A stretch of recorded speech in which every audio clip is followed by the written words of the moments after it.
love went poof, right up in smoke. Your love went poof, poof, poof. My heart broke.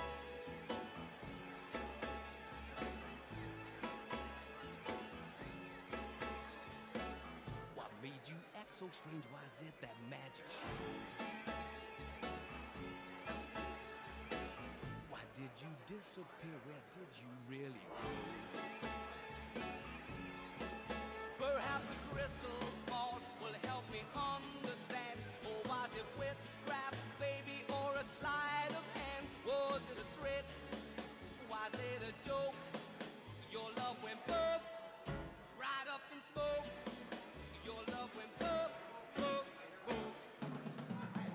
My heart broke.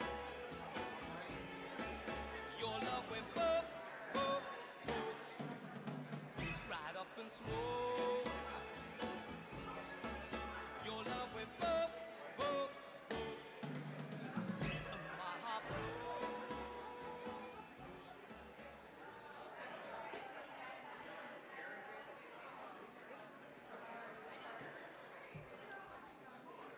Good afternoon, everyone, and welcome back. We have another full afternoon ahead for you, so let's get to our next speaker, our featured speaker for this afternoon. He will explore both the real and perceived barriers to increased accessibility to the performing arts for people with disabilities and how to overcome them. He holds degrees from the Curtis Institute of Music, Yale University, and Harvard Graduate School of Education. He is currently the co-director of music at the Conservatory Lab Charter School in Boston. He's also conductor of the Dudamel Orchestra, winner of a Juno Award, and a member of the Terry Fox Hall of Fame. He was also awarded a Diamond Jubilee Medal from Her Majesty Queen Elizabeth II for his contributions to the Commonwealth. Please welcome Adrian Anantawan. Okay.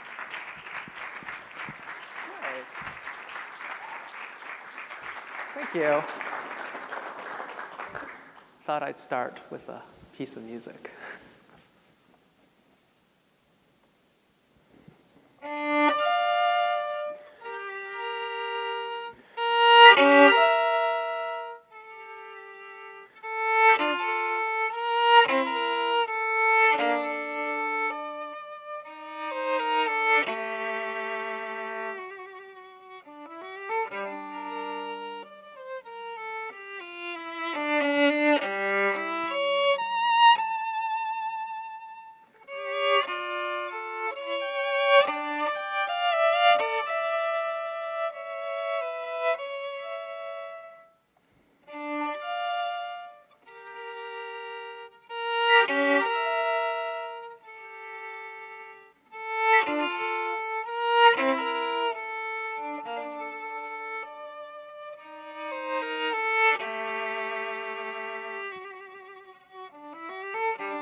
Thank you for allowing me to share that with you. It's always nice to start with a piece of music. Thank you so much, Mr. Dworkin, for having me here. I'm tremendously honored to be in a room full of people who are interested in the intersection between the arts and accessibility.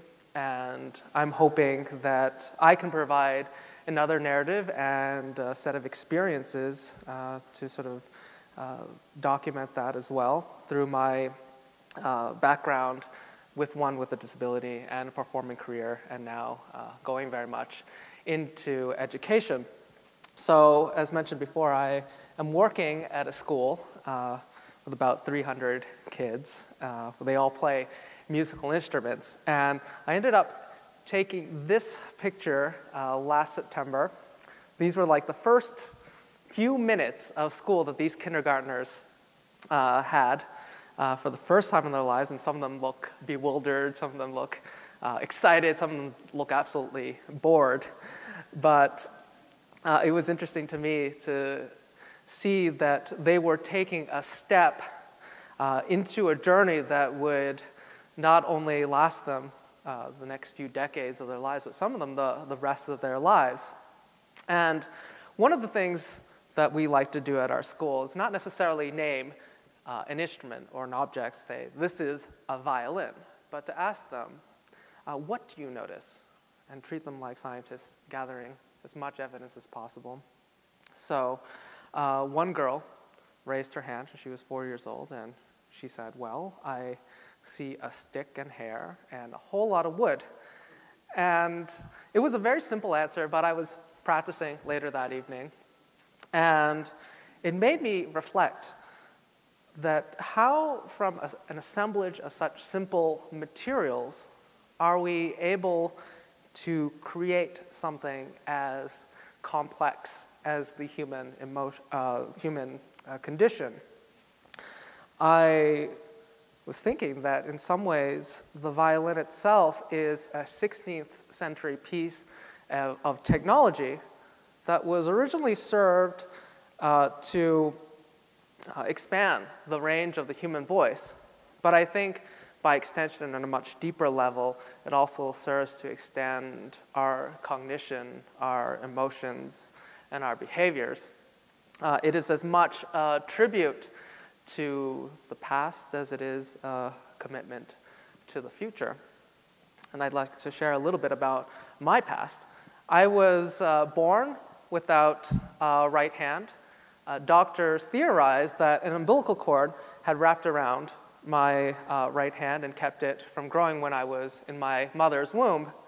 It was unexpected for my parents at the time, and I think they were more worried about presenting me to my grandparents for the first time, because I was a first-generation American in America, and they were worried that through the traditions of Chinese superstition that my grandparents would perceive it as some curse upon the family or some type of retribution from some type of past sin from previous generations. But when my grandmother saw me for the first time, she acted in a very surprising way. She said, well, there's nothing wrong with him. He just needs to make sure that he gets as much exercise as possible with his small hand. So over the next couple days, she crafted a bracelet with some bells attached to it so that I could wear it in the crib. And then every time that I would move my right hand rather than my left, it would make some type of sound. And as a baby, I'd be, ooh, I like this. I like this. And I think that was probably my first experience with a musical instrument. So I started from birth. Fast forward to grade 5. I was 10 years old in a public school. And as per curriculum, our teacher needed us to play a musical instrument.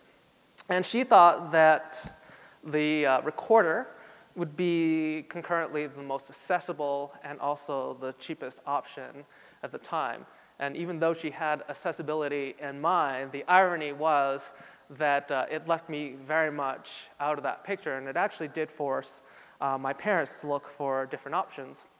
But it was like I was disabled, not necessarily in the sense of an identity or a noun, but disabled in terms of a verb, which meant that it was the effect of attitudes, environments, and tools upon my ceiling of potential development. So my parents wouldn't have any of that, so they changed the environment of the tools. We went to a place called the Holland Bloorview Kids Rehabilitation Hospital in Toronto, Canada, where I used to live. And they were responsible for creating many great varieties of different adaptations, anywhere from riding my bike to being able to swim, or even something as simple as being able to cut food on the table. So I came in to the prosthetics department with a violin case in hand, and my parents said to the prosthetist, well, guess what he wants to do next? And they said, my child wants to play a violin. Deal with it. And after a couple weeks, and of course a bit of parental pressure, this device was created. It's called a spatula. It's essentially a plaster cast connected by some Velcro, like a shoe almost. It has a piece of aluminum that goes around the bow. And they thought that, well, the adaptation's there. All he has to do is move his shoulder back and forth, and he should be making music in no time. Unfortunately, that's not how it happened. Evening came around, and I was already sort of plucking away at the instrument, so I was having a lot of fun.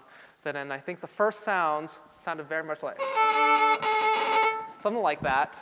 And little did my parents realize that was probably the type of sounds that they would be getting at least for the next month.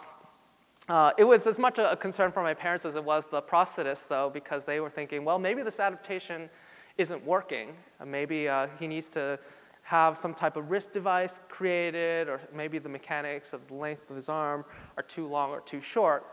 But we were very patient with it, and we kept up with it, such that in retrospect, we were actually right on the money in terms of the adaptation being essentially perfect straight out of the gate, in a sense that I wasn't working against it when I was actually playing or performing, but having the same types of problems as any developing musician, which was the connection between whatever you see on that manuscript and what you do physically with the instrument.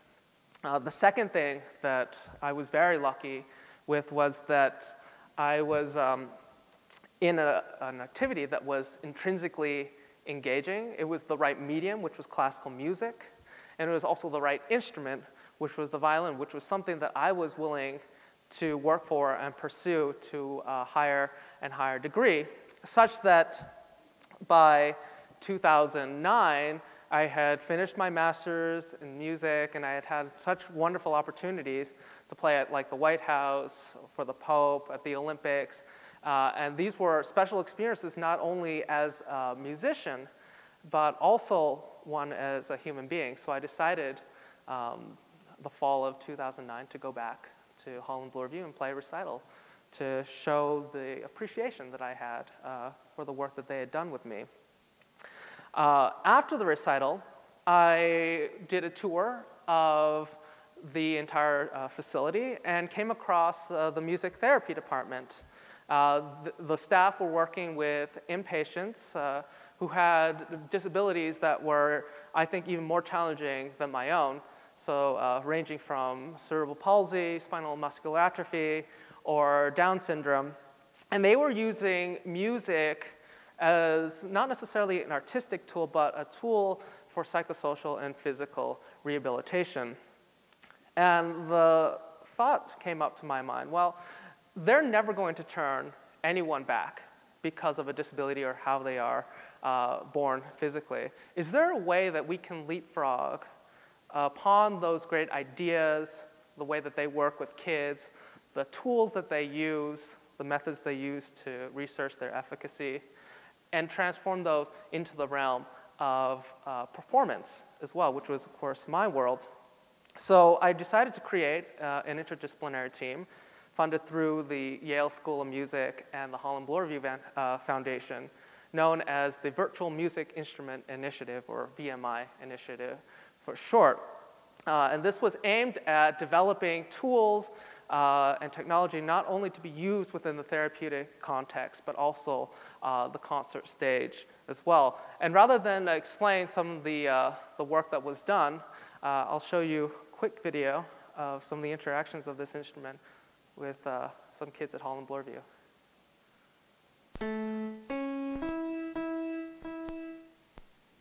Thank you for choosing VMI, Virtual Music Instrument. Virtual Music Instrument uses cutting-edge motion detection technology to translate movements into music.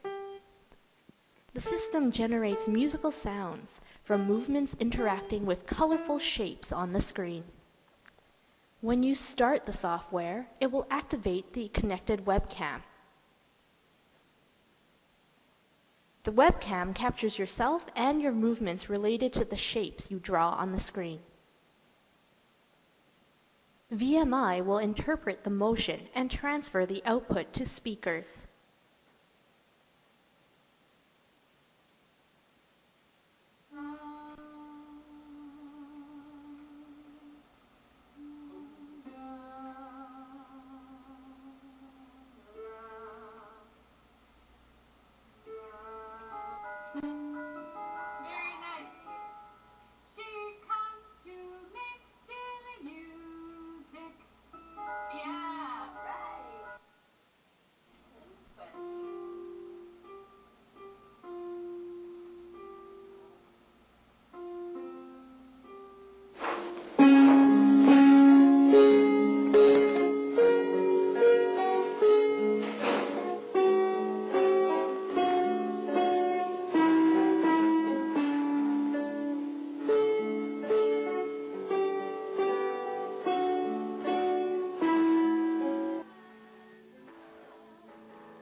So I like that last boy just because you can really tell if you need any type of measurement on engagement, you just need to look, at the smile of a child, of course. So during this project, I came across a really interesting person. His name is Eric Wan, and he was one of the developers of the VMI. He was paralyzed in his teens. And I think the most interesting thing for me was that he also played the violin up until his paralysis. So we were presented with a very interesting confluence of circumstances by which not only were we able to move the VMI onto a performance setting, but also do it within the context of a very professional production, meaning that we thought that it would be great if Eric could act as a soloist with a live chamber orchestra, and he would be using the virtual music instrument to participate in a regular concert with able-bodied musicians. And after a long process of developing the technology even more and understanding how the music worked, we decided that we would hold a concert with the Montreal Chamber Orchestra. And this was a result of the dress rehearsal that we had a few days prior.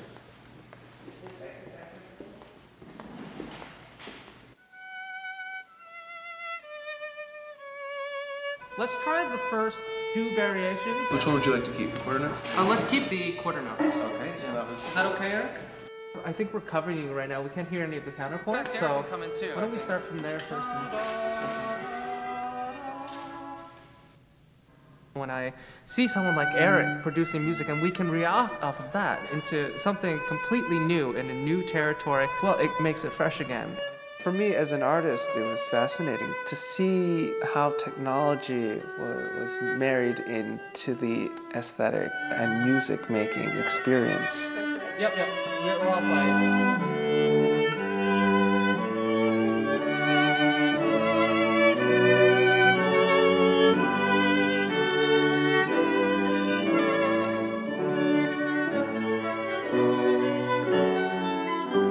The ability to create music with just the wave of a hand, with small gestures or moving your head, it was something very powerful. I've learned playing with the violin for about 8 years before I got paralyzed. Ever since I got paralyzed, I really didn't think that I was able to play an instrument again. I've never done it in the settings like this before, not mentioning being on the stage. It's an incredible feeling. It's not something that I thought I would be able to do before the VMI was invented. It's pretty good.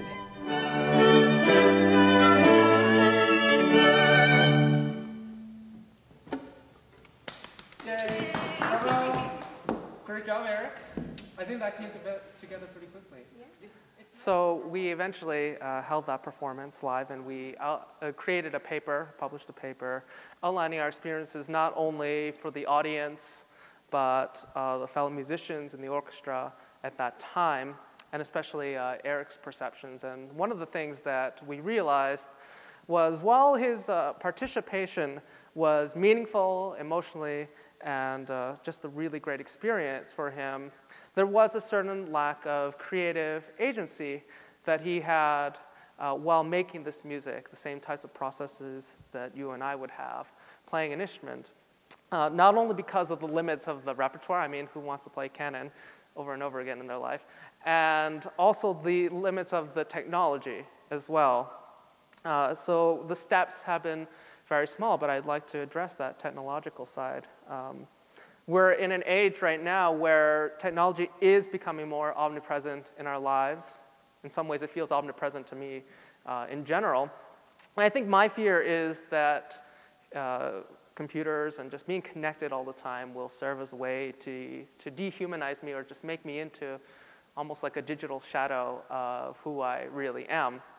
And I would say that the development of technology within the context of special needs and the arts may in fact serve to flip that paradigm, where technology is actually being used to reveal an inner humanity of people who are not able to show that or express that all the time. In which case, we bring technology and the development of great technology to its most ideal, which is to extend the range of human capability. We are all in this room because I think that we are outliers and not exactly mainstream in many ways. And I've observed marginalization on so many levels. For an organization like this, it's the marginalization of class or race within the fields of classical music. In my experiences, it's been the marginalization of arts within education and healthcare, and now marginalization of society, or sorry, disability within society as a whole. But one of the great things about being at these edges is that we're able to make that leap into the unknown, into things that are new, and create it far easier than people who are trying to jump from that center, and we have a tremendous advantage in that. So the question that we need to be asking ourselves now is not necessarily why we do this, because I think that we all deeply care about accessibility and being able to change the world for the better. The larger issue remains how to do that. And projects like the Virtual Music Instrument Initiative is an example of that how, being able to jump outside of your comfort zone and to be able to collaborate in an interdisciplinary way that helps not only your craft, but helps the other side as well. So as a musician, being able to understand the processes of music on an empirical level and using metrics that are used in music therapy, for instance, may have headways into being able to advocate for music education in public schools at large. But when we do start answering and grappling these questions, the answers are already there. They're locked in some ways within our study populations, within our students, within the musical notes that we play, as much as they reside in this quantity known as the human spirit. So thank you very much for your time. It was a pleasure being here. Thank you. Adrian, before you sneak off, You mentioned something in your talk. You said Eric, your colleague. Yes. After the performance, or in the video actually, he says, "I didn't think I would ever be able to play an instrument again." And I wonder whether emerging technologies are going to really force us to reimagine how we think about music and how we think about instruments and how they're played. Yeah, I completely agree. I think that classical music in general has always had this issue of accessibility since its inception. It was created for a certain elite type of person, either social standing or even just like being able to do something physically or not. And I feel like through technology, like we are in many ways in need not necessarily of finding access into the music making experience, but finding quality, meaningful experiences with other people in the same room making music with them. Which means, again, and I was talking again about the limits of the repertoire as well, and I think there's a tremendous angle for new works, for instance, to be commissioned for technological instruments, and it's already been done to a certain extent, but to also include the special needs community within that, I think, helps all of us. Mm-hmm. As you continue in this work, where do you see the most potential for growth and development? I think the largest growth isn't necessarily in the research itself. There's so much technology coming out there. I think that there's a real opportunity for application in a sense that understanding technology within the music sense doesn't have to be limited to just whatever you do in front of a computer screen as a video game, for instance. Are there ways to incorporate this technology very much like we do with an instrument to provide enough resistance along the way so that the student or learner is in some ways forced to explore the world in a more deep and meaningful way. So I'm hoping in the future that we can incorporate a lot of these tools that were being developed, not necessarily within the realm of even music performance, but starting at the base level, getting this technology into the hands of children who have disabilities and are trying to find ways to be included within the music curriculum. Ladies and gentlemen, Adrian Anantawan, thank you so much. Thank you.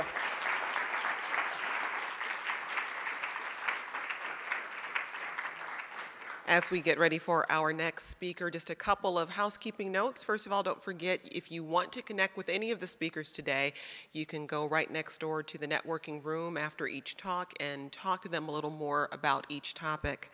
And also, there is still time for you to participate on the SphinxCon conversation page. We asked a question about what 2 things you think an organization needs to really be successful in diversity and equity work, and you still have time to share your thoughts. I think we're ready for our next speaker. He will explore the role funders play in increasing diversity in the arts. He has over 3 decades of leadership positions in higher education, philanthropy, banking, and the arts.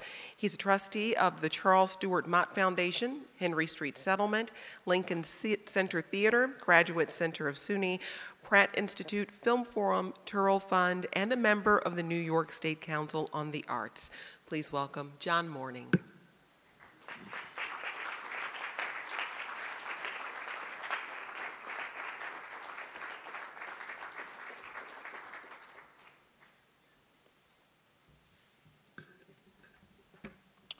Thank you, Jennifer. This is a call to foundations, arts agencies, corporate contributors, and all grant makers in the arts. It's a challenge to colleagues in philanthropy to rethink specific kinds of funding. I'm John Morning. I'm not a musician, but I am a lifelong professional artist, a designer, printmaker, and BFA graduate of art school, all in New York City. Throughout my career, 2 concerns have been uppermost. One, an interest in all of the arts, music, theater, dance, literature, as being critical to my own art. And 2, an interest in public service as meaningful to individual growth. I've served as a board member of 4 foundations and a dozen other nonprofit higher education or arts entities. I regret perhaps that some of them were named because the views that I want to express today are solely my own and not to be associated with any organization with which I'm affiliated. But for those reasons, it's a privilege to address SphinxCon today because this organization has been so devoted to art, especially music, and its place in society. And I believe, as difficult as it is to follow Aaron Dworkin, that some of the concerns I want to express here are a necessary and helpful prelude to some of the solutions that he suggested. Unfortunately, in our concert halls, the interests of art and society seem quite divergent. The New York Philharmonic routinely performs with only 1 or 2 black players, and very often none. And no black musician is a member of that organization, as Aaron pointed out at Carnegie Hall last October. However, the New York Phil is no exception. The 4 ensembles that round out the elite 5 of American music draw the same color line. It would be very difficult to find a black face among their ranks that are shown here. The segregated world of today's symphony orchestras is like one that was foretold almost 50 years ago by the Kerner Commission, appointed by President Lyndon Johnson. As you see, it had just 2 black members, Roy Wilkins, who was head of the NAACP, and he's seated at the far left, and Senator Edward Brooke, a Republican of Massachusetts, somewhat ironically, who is standing second from the right next to Cyrus Vance. Directly in front of Senator Brooke is John Lindsay, who was at that time mayor of New York City and a nationally regarded figure. This is 1968, so there was only 1 obligatory female member of the commission, and that's Catherine Graham Pedden, the Commissioner of Commerce for the state of Kentucky. And beyond that, I have no idea why she was brought to this group, but I think that would certainly not be tolerable today. But I don't say that there's been no racial progress. It just hasn't happened in classical music. We're a long way from Stephen Fetchit, who was the face of black America before World War II, to Barack Obama, president of the US today. And surprisingly, only 60 years separate their births. In the euphoria that followed President Obama's election, the popular term post-racial heralded a new era of racial opportunity. But post-racial is by no means non-racial, where there is no consideration of race or ethnicity as a barrier. We're not there yet, as present realities show us. One of those realities is that our orchestras remain essentially segregated companies, among the last in all the arts, even as theater, dance, poetry, and other forms have made some, if not ideal, progress in racial diversity. This visual shows in graphic terms the woeful minority of musicians that are black. This situation in classical music is one that I would call apartheid. The exclusion of black symphonic players is near total, even in New York City, where we have 2 million African American inhabitants. Around the world, the New York Philharmonic represents a city which it in no way resembles. Now, what orchestra officials contend, of course, is that they have, quote, only the best musicians. Parenthetically, that means white performers. This is part of a syllogism of deceit. As you see, it leads to the idea we do not have black musicians, therefore blacks are not the best musicians. This is something that demeans black artists and black people alike. Every all-white performance, subtly or not, suggests black inability to make the grade. The potential to reach audiences of color who would like to see like artists is dismissed out of hand.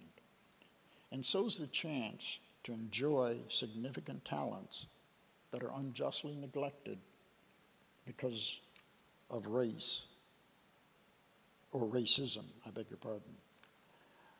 This visual, of course, shows 4 Americans who have happened to perform very admirably in music, beginning with Leontine Price on the left, and then Scott Joplin, Marian Anderson, and of course the inimitable Duke Ellington.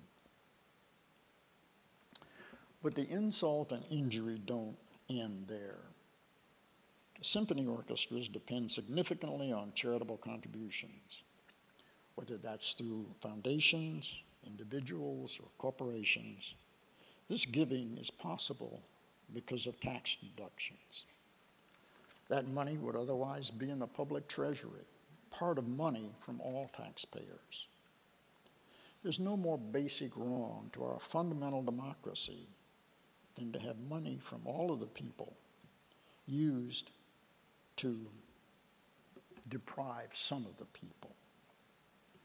Here in Paul Revere's enduring image of the Boston Massacre, you see portrayed an early objection to the use of taxes. But I do want to state to this audience that the first to fall in that massacre was Crispus Attucks, a black patriot. Now, if South Africa provides a term of reference in apartheid, it also gives a response to the moral crisis in classical music by recalling the time when principled nonprofits, corporations, and churches united to withhold investment in that country's racist pre-Mandela regime. Today's philanthropic community cannot turn a blind eye to continued bias here. The exclusion of black musicians is no less abhorrent than the exclusion of women or gays. I believe it is only right for funders to deny support of organizations and activities that are knowingly unfair, undemocratic, and unproductive. Philanthropy has enormous wealth and power that can make a difference, and it should be used to fund enlightened institutions, but not to fund those that are indifferent to or ignorant of society and the changes taking place in it. And I think Warren Buffett's precept here gives a very clear idea of what might be achieved by some judicious funding in behalf of rights. Mr. Buffett may be regarded as a secular saint in our current day America, but to turn to the leader, a real leader in religion, I just want to use this image to underscore that we do know the price of not speaking out for what is right. We don't serve the arts well by ignoring bias and separation, but by enhancing the arts' ability to create and reflect a more equal, diverse, and just society. This is what the arts are uniquely suited to do, and this is what we must be prepared to continue to help them in doing. Thank you.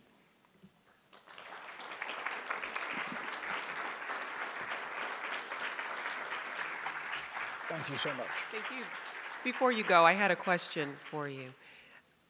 As you know, we are emerging from a recession, and many foundations faced a period of very lean years. Portfolios were shrinking. How do you maintain arts funding as a priority in those organizations during those lean years when other things may seem to be a higher priority? There's no question that arts funding has suffered during the recession. But I think one implication of the question you ask is that if things have gotten better, if there's a greater financial opportunity today, then maybe there ought to be greater moral imperatives, and I don't see that that's necessarily following. If times are better, then we ought to be performing better, and that may be happening in some areas, but I don't believe that that's the case in classical music, unfortunately. Why do you think there isn't that support? I think it goes back to what Aaron spoke of so eloquently just before lunch, long-standing traditions that are hard to overcome, and what may not often be considered is simple selfishness. You know, this is a group of musicians that have a very, very entitled, protected existence, and I can understand the concern to maintain all of the privileges that go along with it. But that flies in the face of, I think, other concerns that society at large has rather than the profession itself. Right now in Detroit, as I'm sure you know, the city is going through a bankruptcy, and a group of foundations and private funders came together to support the Detroit Institute of Arts. Whether or not that plan is going to play out is yet to be known. But do you think there is a shifting role for foundations and private funders to play in the arts? I do, as I've just said. I think that there's a greater role for funders to play in having some say as to what outcomes are in arts organizations. Clearly, in the case of the Detroit Institute, that's been made quite apparent.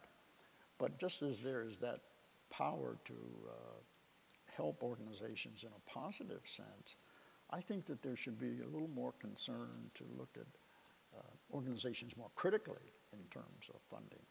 As I said, I think we can't continue to turn a blind eye to some of the practices that exist in classical music. And I perhaps am emphasizing it because of the SphinxCon audience, but there are other arts in which I think there are retrograde organizations. And I think one of the things to draw attention to the concern of all of us about this is to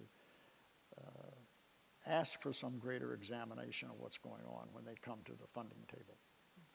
Ladies and gentlemen, John Morning, thank you so much. Thank you.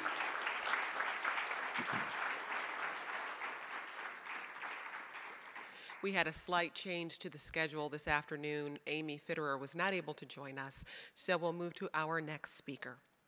If tackling diversity issue feels overwhelming, maybe even insurmountable, our next speaker believes the issue can be made more manageable through the use of measurable database tools. He's the Vice President of Local Arts Advancement for Americans for the Arts. He was the project director and book editor for Counting New Beans: Intrinsic Impact and the Value of Art. Please welcome a SphinxCon founding partner, Clayton Lord.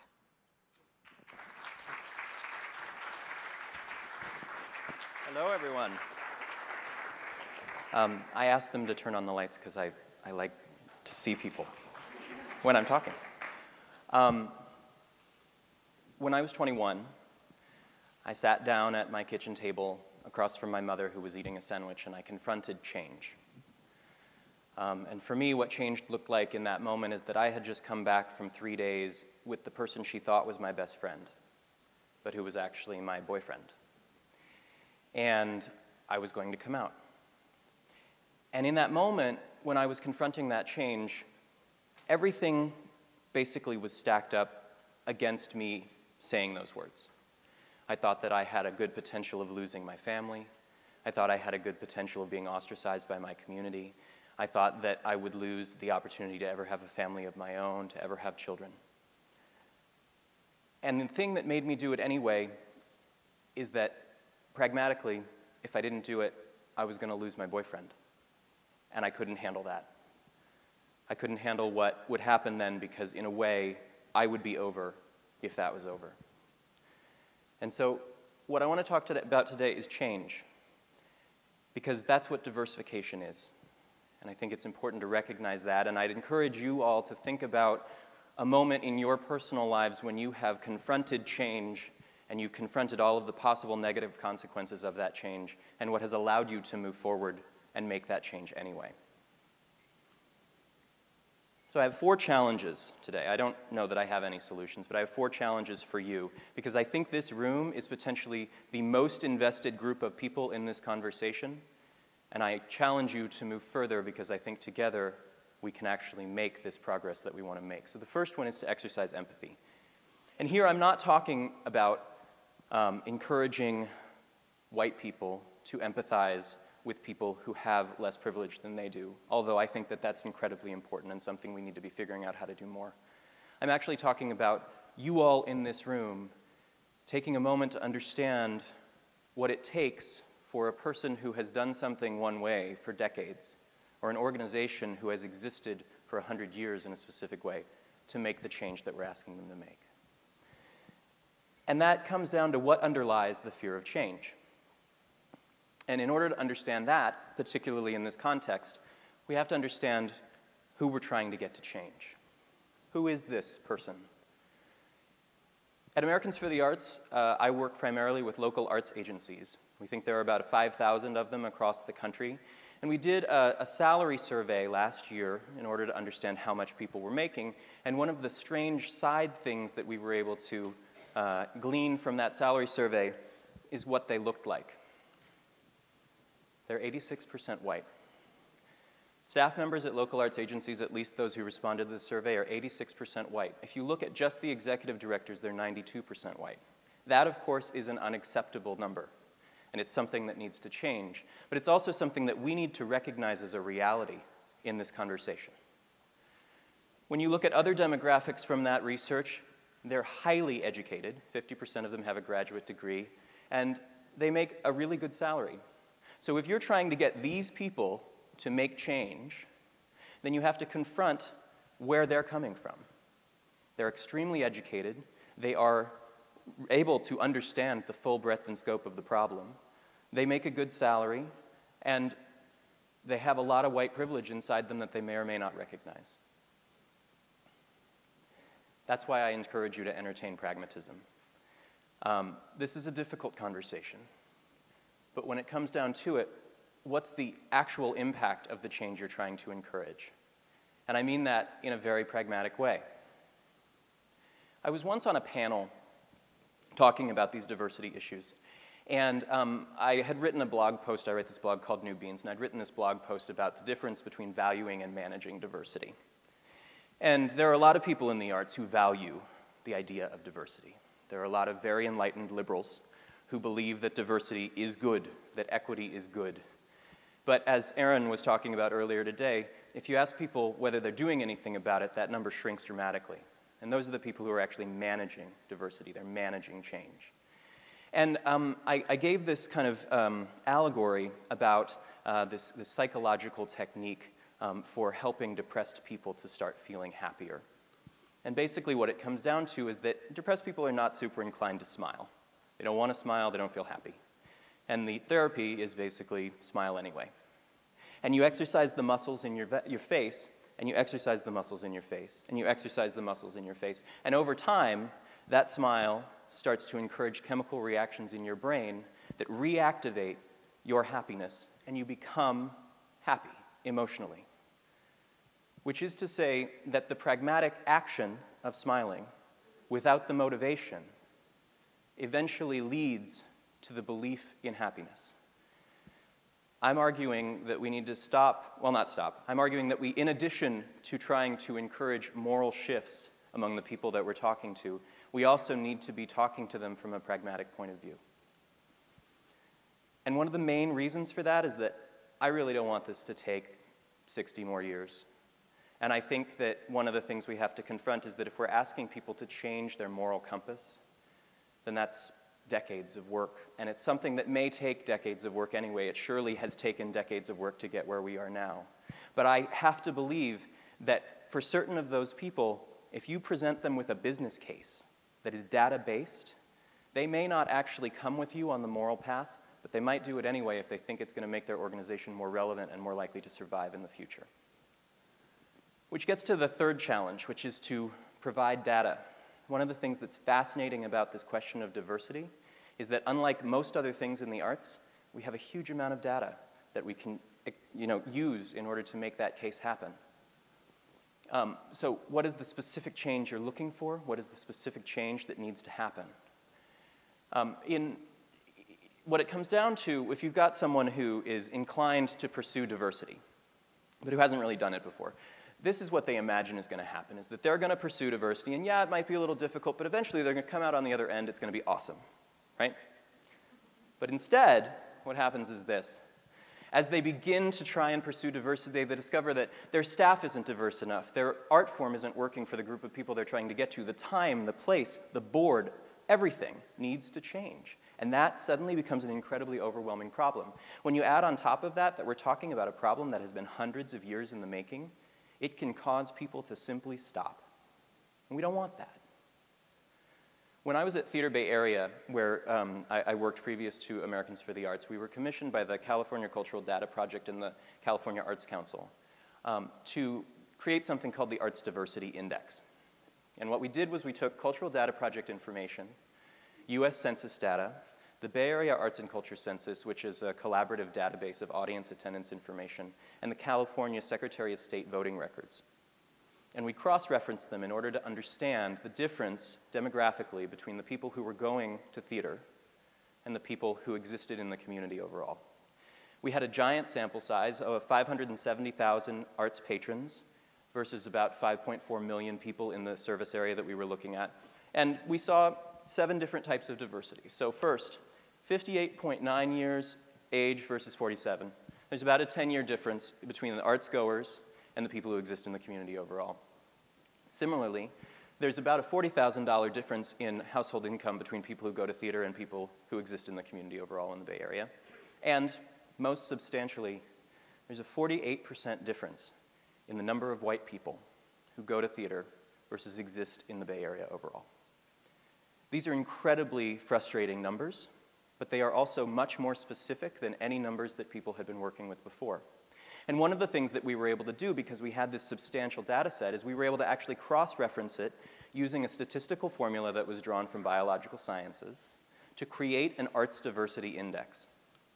And what that means, when you've got everything on a scale of 0 to 1, 0 being absolutely homogeneous and 1 being absolutely diverse, is that you can actually figure out positive correlations between different types of diversity.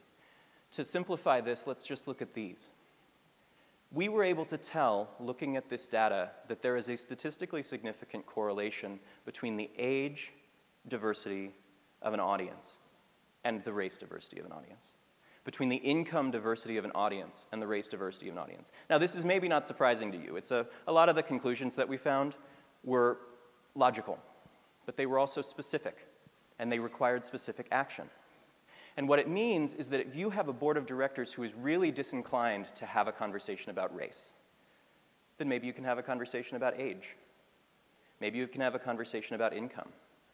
Maybe you can get to a place where they are comfortable having the conversation, or where you are more comfortable having the conversation, or where you feel it's more manageable for your organization to pursue change without destabilizing.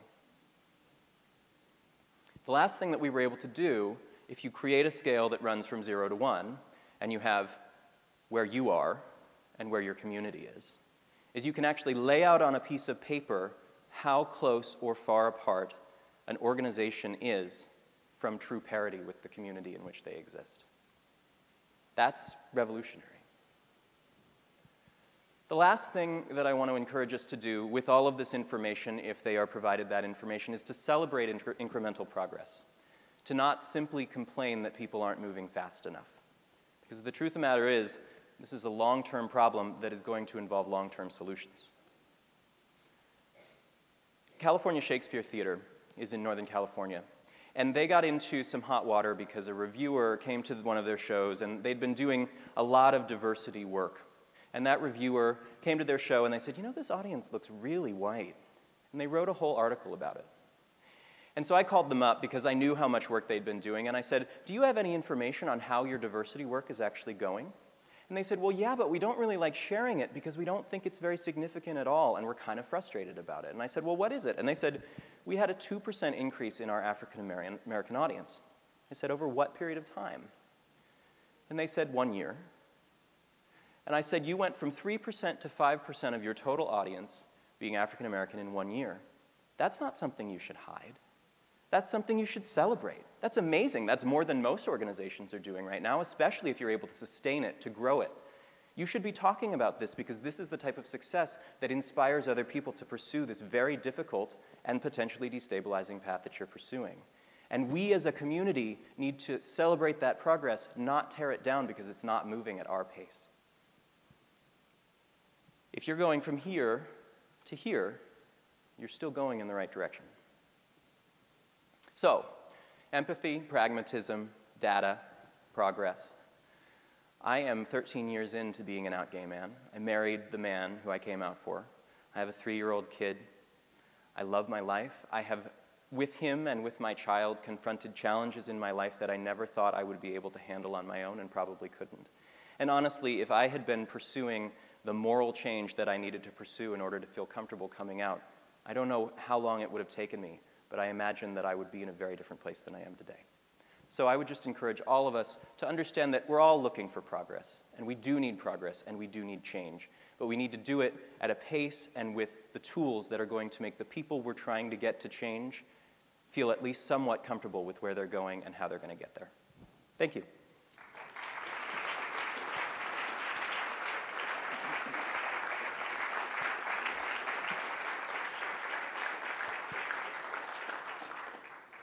So if you're going to start using data, let's say it's just not a core part of how your organization does work, how do you get over that fear of the numbers and look at the data as your friend?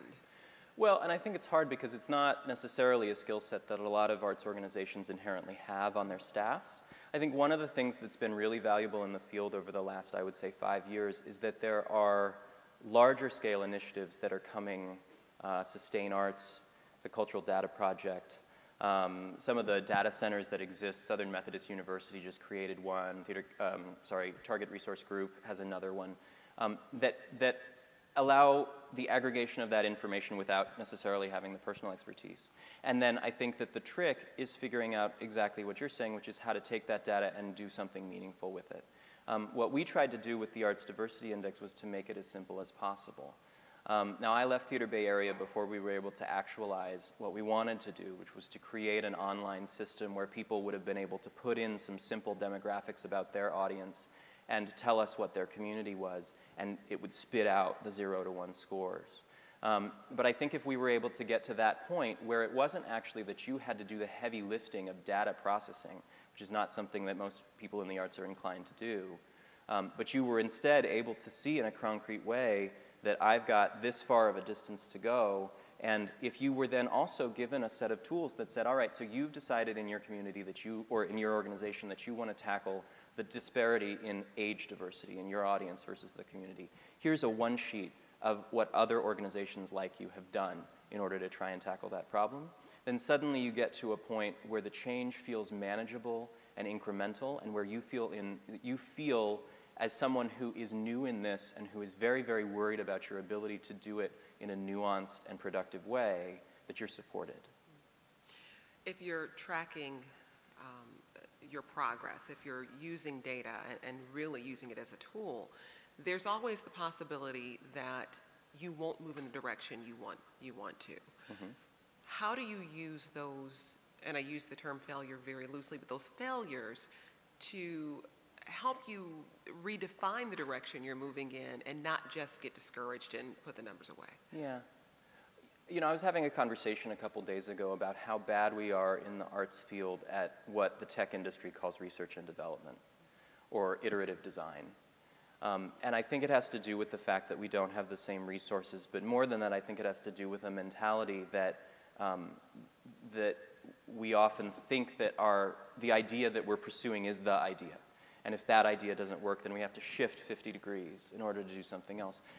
I think the other answer is that sometimes this doesn't just sit with the one organization.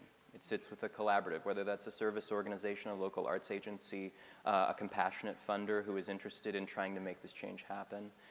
In Canada, there's a foundation called the McConnell Foundation that has actually instituted an incremental evaluation process for their grantees where they actually provide the evaluator. And they do it in a way that allows the grantees to pursue the entire breadth of the grant that they got, but to do it in a way where they periodically are checking in with someone who actually understands how to look at data and information and keeps them on the path towards the best success that they can have. Now, I also think it's important for us to embrace failure as an option. I think that if we all succeeded all the time, I don't quite know that we'd be having this conversation. And that it's actually incredibly useful. I think we're reticent in the arts to talk about the failures we've had, in part because we fear repercussions, in part because we fear we might lose money. And that when it comes down to it, if you don't talk about the failure of a technique to try and solve a problem around diversity in your community, then someone else is going to try it and waste a bunch of time and money that they could probably have put towards trying to find that next success that maybe you would then borrow back. Ladies and gentlemen, Clayton Lord. Thank you.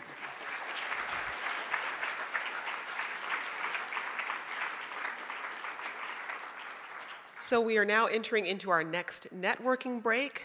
For about the next 30 minutes, there's coffee, some healthy snacks next door. And Afa Dworkin just posted a question on the Google community page. What are you doing to ensure diversity is a priority in your arts organization or community?